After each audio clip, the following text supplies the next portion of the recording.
Mylėsiu tave, kad ir kas nutiktų.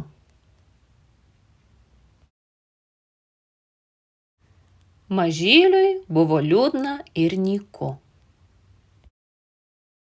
Jis siuto, mėtė, svaidė, daužė, pargriuvęs šaukė, maigė, laužė ir šokinėjo, pliekė, trankė.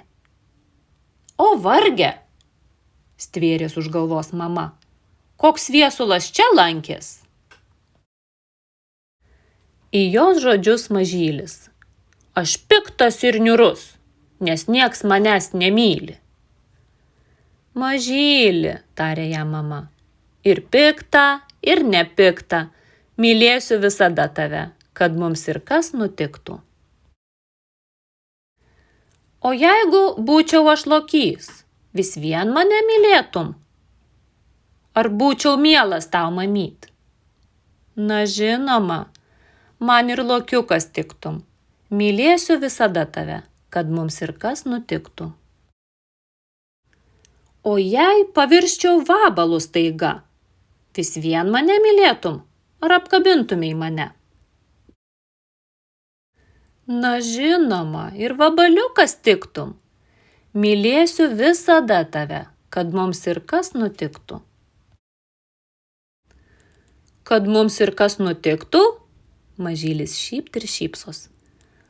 O jei krokodilu pavirsčiau?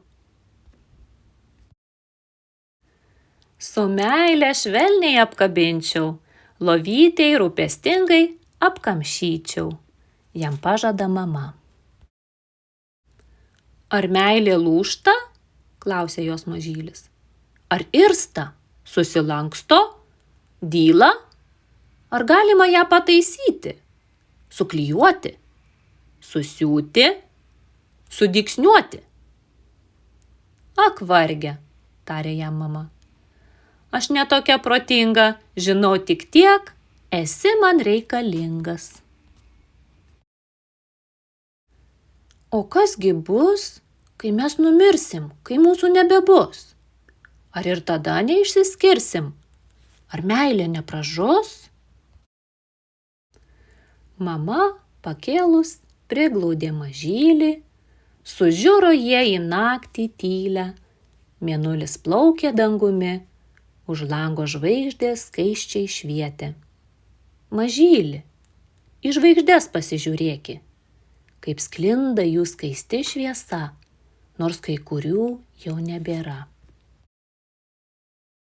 Bet žiba jos dangaus skliaute ir jų šviesa, kaip meilė amžina.